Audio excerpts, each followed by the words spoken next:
last match on the final series of the day. Echo going up against Flux Impunity. All right, let's run it back one more time here. Because when I was looking for Sanford in the draft, he's very true to himself. He wants to fight. He wants to get those kills. I was thinking maybe even a Benedetta might have been a better option for him instead of the Terizla, because at the end of the day, Melissa is going to be able to kind of keep that Terizla back, keep him at a safe distance. Oh, very interesting here, because I'm looking at the minimap, and it looks like Yaoi is starting the orange buff early, so they really want to make sure that Carl TZ gets through his farming phase very fast, because right now he's already level 3. That's right, and they're going fast enough away. Yaoi, the playmaker, barely gets away, and they also secure the Little Wonder. Now Apex is in trouble. They're gonna pop the roamer from Turkey. One more hit. Oh, he forces the flicker, but Carl TZ still gets it, drawing first blood. Man, those plays, that's just world championship level, man. Like every angle, there's just no way you can get out of that if you're in FIMP's position, right? Like what can Fireflux realistically do? Even if you flicker in the opposite direction, you're still gonna die at the end of the day. But it's great to see that Carl TZ, he's not hungry for those kills. It's either they will come to him or somebody else will carry the game.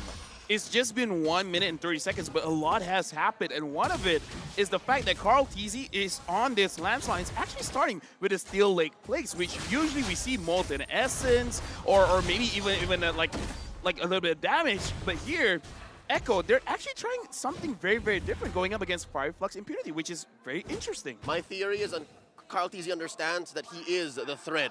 He is what keeps this all together. So if he's able to survive a little longer, then yes, maybe, because Molten Essence does give you HP, but Steel Like Plates, that's an ungodly amount of armor for such little gold. Yep, they're going to get on top of the turtle right now, and I think this is where it gets a little interesting, because at the end of the day, Carl TZ isn't the one who's going to initiate. The rest of his team want to get aggressive. Oh, Alien starting off with a Black Dragon form, and a penalty zone by Sanford. Turtle goes over to Echo, and they get the shield, they get the damage. Kazuya already down, Alien very low, just a fourth of his health, and they disengage. Right now, starting the game, Echo already with a 1,000 gold lead. Might I remind you, it's only the phase of the game where everyone is getting their level 4 already with a 1,000 gold lead. That's actually quite a lot, and we can have to see the way that they're rotating. Very gets caught. There's a hook by Apex, not much of a follow-up.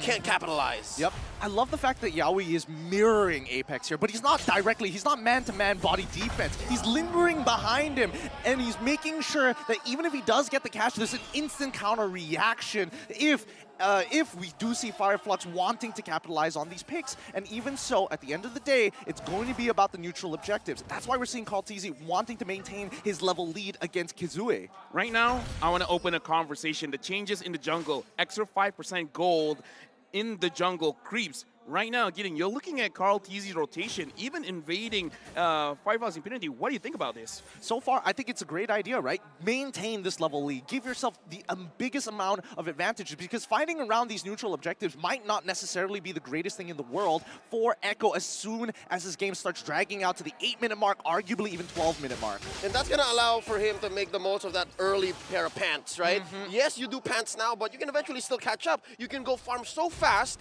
and push away Kazuya and make it not matter at all. Yeah, with 1.4k gold lead, I kind of feel like a lot of the gold lead is on Carl TZ, because even look at the level difference here, level 7 going up against level 6. See? Right now, again, I kind of feel like this is the snowball happening where you're taking away, but Yaoi pulls in. Put the DJ down on Akura, and he could not respond. Quick pick off in mid. Disgustingly good coming in from both Sanji and as well as Yaoi, giving no opportunity to fight back here. Now, as much as we say that Carl TZ has that gold lead, right, let's keep in mind that Sanji almost very recently, before that kill even happened, got his Clock of Destinies pre-4 minutes. That's an early Clock of Destinies. And then he finishes off the Magic Penetration boots as soon as he gets the kill.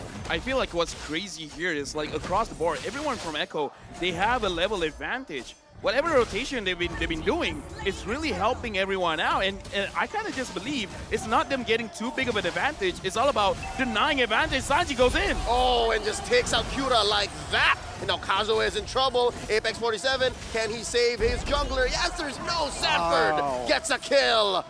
Ah, what an uncanny rotation coming in from Sanford, right? He decides to sacrifice at least 90% of the gold plating just to make this happen on the bottom side of the map. Now, they have a very clear lead here, unless Apex, no. They continue the pressure. Apex still up, not enough damage. Benny says no.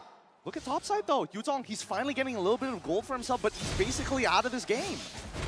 Right now, looking at the situation, I think Sanji is thinking about it. They just want to pull everyone away. Sanji gets pulled. Apex with a hook and a bite down gives the kill over to Sunshine. Benny does get a push in exchange. Alien up top, forced to use a Black Dragon form. I believe he's losing that 1v1. Sanford's still here, and they're just gonna try to clear these waves. Yep, Sanford, he's just abusing his level lead. He's rotating faster, clearing faster in a matter of fact, and unfortunately, Alien is just one step behind. Looking at the situation, it does feel like Echo, they're taking the calculated risk because they're like, okay, right now, Sanji, just show your face. What we really want is the bottom turret. There's always a chance that Sanji will get pulled, but trading a life for an objective, a structure, I think it's always worth it. So I kind of feel like it is more of a calculated risk, where it's like, there is a risk one of us is going to die. That's right. Heroes respawn. It's always good. Tarts don't. Exactly. And now Sanford. Very low. Sunshine goes and used the goal. Wow. But there really wasn't much. Couldn't take down Carl nor Sanford. Couldn't react in time. Could not react in time. Negative synergy. Yeah, I mean, it's negative synergy, but let's not forget that Sanford, technically he shouldn't be here. Like, even for Fireflux, they recognize that, okay, they're going to lane swap right now, but no, all of a sudden Sanford shows up at the top side, and now the fight. Oh, no. Cura! And he does help out to get a kill, but Alien is going to fall, and eventually that's 2 for Echo. And here, an attempted steal.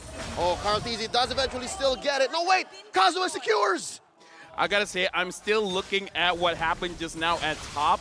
I have to look at it back because I kind of feel like it's a very interesting interaction where the go away is actually pushing Carl Teasy towards the wall. So the Iron Hook, even though it did connect, but it was like, no, you can't move because you're stuck against the wall. So I was like, so all sorts of movement is stopped by go away. Yeah, so that's what I was like, huh, interesting. A little bit of a negative synergy, but it looks cool. It looks awesome. I mean, there's a bunch of these, right? We have seen even during SEA games that Kufra is able to kind of shorten the distance if he starts buffering the ability. So at least we know the interaction is very dependent on displacement effects. I've learned for you to do that, you need tough boots.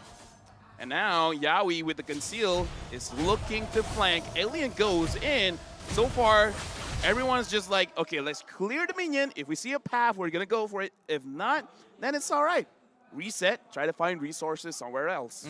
Right now, Fireflux, they're going to have to take a back foot on a lot of these objectives here. Echo is really far ahead. It's 7 minutes, about to turn 8, with a 4.5K lead. And especially at this level of competition, at an international tournament, that is a gigantic lead. Especially for their laners, right? Out-leveled, out-gold. Even if you want to go for these one individual plays, it might not necessarily fall in your favor. Look at this, Turkish Delight getting set up. All 5 members here hiding in that bush near the purple buff.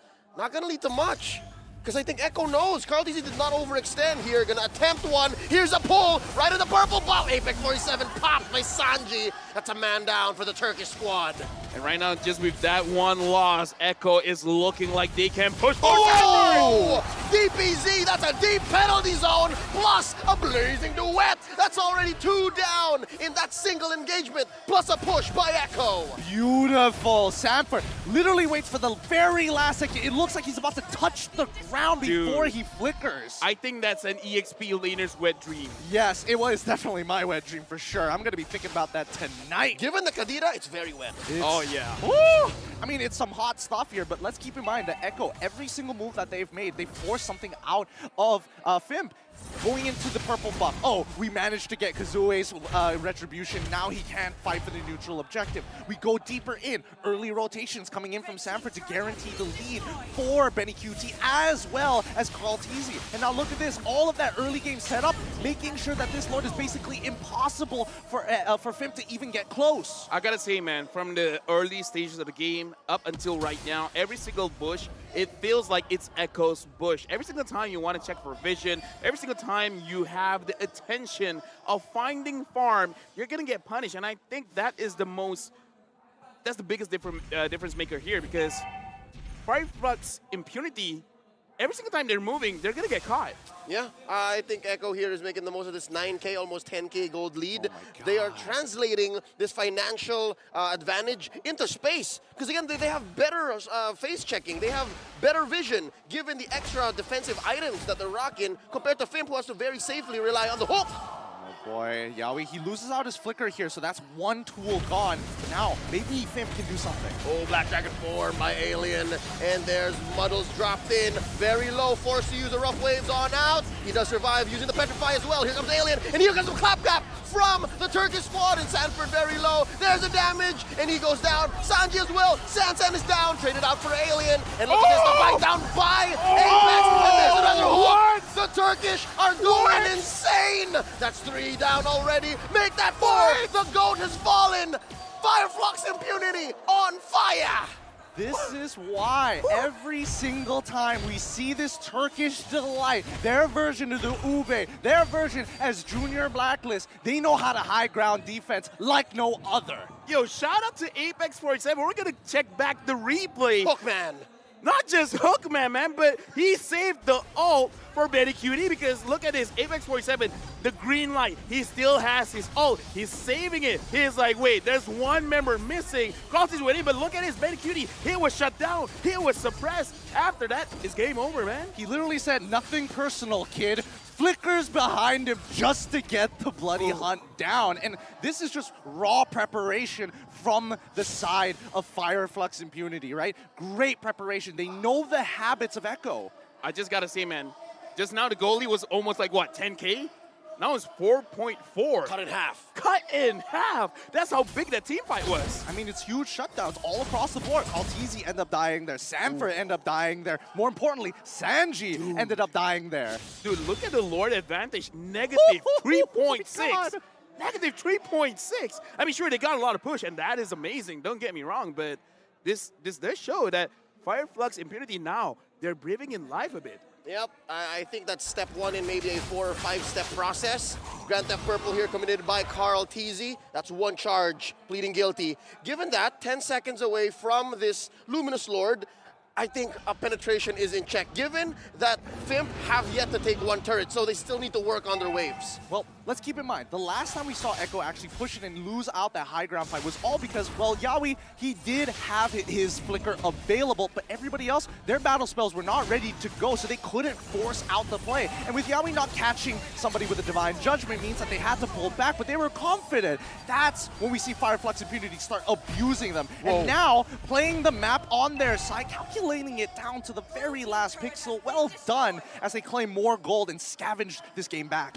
Honestly, I like it because I kind of feel like taking the Lord now would be very, very risky, so might as well take a safer objective. And I kind of feel like they want Echo to push in because as we saw just now, they have the potential of countering. They have the potential of actually making or forcing mistakes from Echo. So they want this. Early concealed by Yawi. Lord trampling in, and there's the flicker. The Apex pulls just the same, and Alien survives along the way. A man down for Echo. They still have the Lord, but FIMP already looking great in this defense. That was, I don't know what to say about that. Was that not as clean as Hook?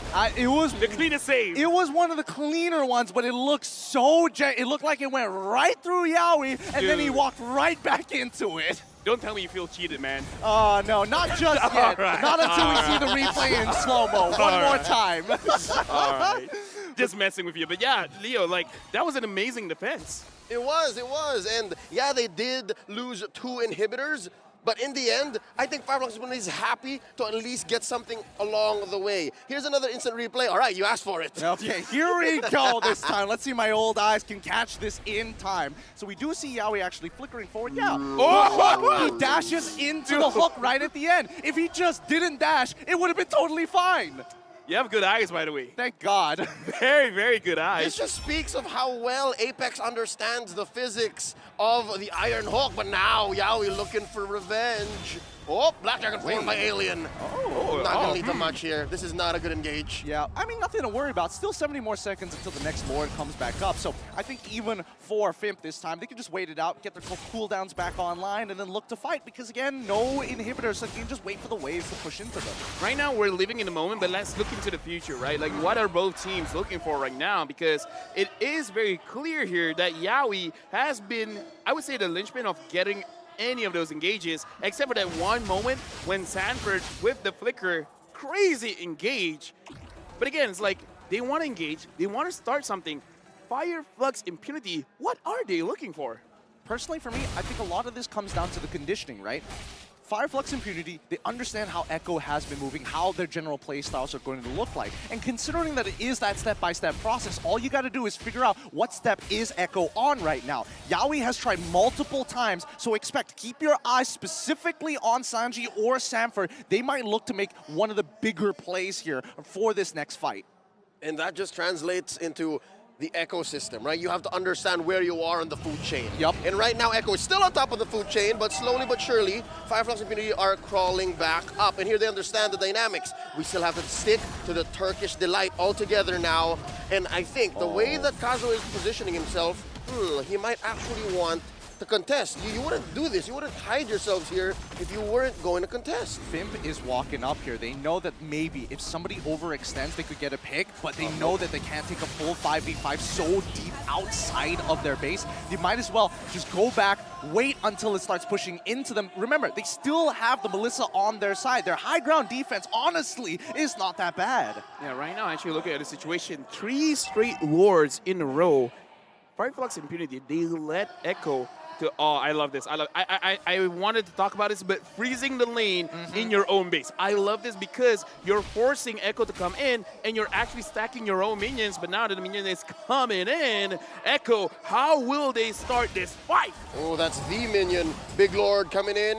Kyura going for the pull. Alien stacking the Sha Essence. Here comes the Black Dragon form. Yaoi with the conceal. Playing footsies with the rest of the Turkish squad. Oh, and they put Sanji down very low. Alien still up, sustaining. They're going to lose an inhibitor here. Alien all the way in, deep behind enemy territory. All the while, Easy just dashing on through, making a signature right inside their base. Alien's going to fall here with a blazing duet by Ben Cutie. That's a man down for Fire, Flux, Impunity. And they're still here. It's not like Echo is in full health, though. Sanford very low, does have an immortality. That's a disengage. The Turkish have defended.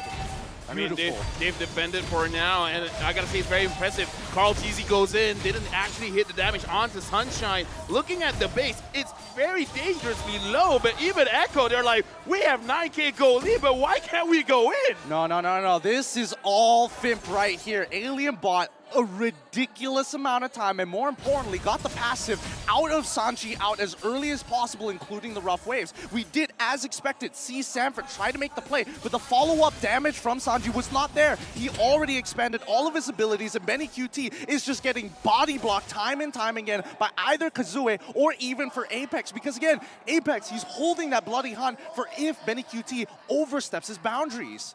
At this point, man, I gotta say, it is time for Echo to kind of like show their mental fortitude, man, because at this point, you've been trying for quite a while. You got a lot of gold on you. This is one of those situations where you could tilt, where you're like, okay, come on, what else do I have to do? And at some point, this all-in dive comp is going to hit a ceiling. And I think so far, Fire, Flux, Impunity have figured out that ceiling. They're like, all right, they can only do so much, especially inside our base.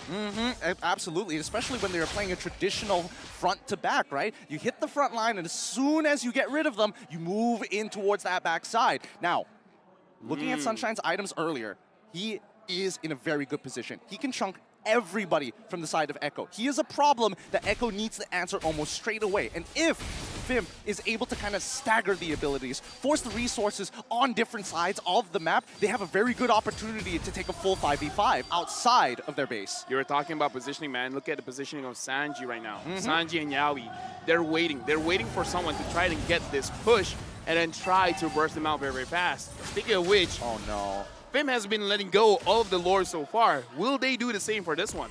Oh, well, I think Kaltizi knows. Kaltizi knows that they're going to go for it quick, and that FIMP will know that they will go for it quick, but just the same, the Magic Sentry didn't spot G and Wei. They didn't spot this duo from mid, but look at this.